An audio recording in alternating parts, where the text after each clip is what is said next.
Civil disobedience and business class. What about the business classes? How did they relate to the civil disobedience movement? During the First World War, Indian merchants and industrialists had made huge profits and become powerful. Keen on expanding their business, they now reacted against colonial policies that restricted business activities.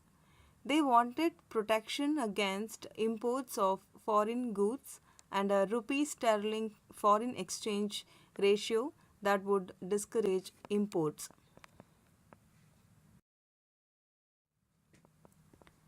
To organize business interests, they formed the Indian Industrial and Commercial Congress in the year 1920 and the Federation of the Indian Chamber of Commerce and Industries, which is called as FICCI, in the year 1927, led by prominent industrialists like Purushottam Das, Thakur Das, and G.D. Birla.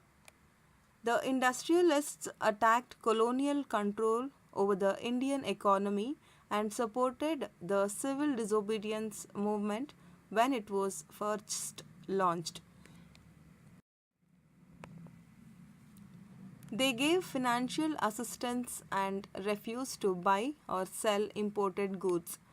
Most businessmen came to see Swaraj as a time when colonial restrictions on business would no longer exist and trade and industry would flourish without constraints. But after the failure of the Round Table Conference, business groups were no longer uniformly enthusiastic. They were apprehensive of the spread of militant activities and worried about prolonged disruption of business. The industrial working classes did not participate in the civil disobedience movement in large numbers except in the Nagpur region. As the industrialists came closer to the Congress, workers stayed aloof. But in spite of that, some workers did participate in the civil disobedience movement, selectively adopting some of the ideas of the Gandhian program, like boycott of foreign goods, as part of their own movements against low wages and poor working conditions.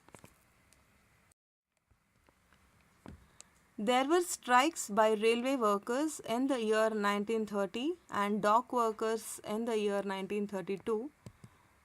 In the year 1930, thousands of workers in Chota Nagpur tin mines wore Gandhi caps and participated in protest rallies and boycott campaigns. But the Congress was reluctant to include workers' demands as part of its program of struggle. It felt that this would alienate industrialists and divide the anti imperial forces. Another important feature of the civil disobedience movement was the large scale participation of women. During Gandhi's Salt March, thousands of women came out of their homes to listen to him. They participated in protest marches, manufactured salt, and nationalism in India picketed foreign cloth and liquor shops. Many of them went to jail. In urban areas, these women were from high caste families in rural areas.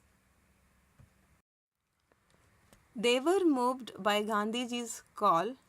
They began to see service to the nation as a sacred duty of women. Gandhiji was convinced that it was the duty of women to look after home and earth, be good mothers and good wives. And for a long time, the Congress was reluctant to allow women to hold any position of authority within the organization. It was keen only on their symbolic presence.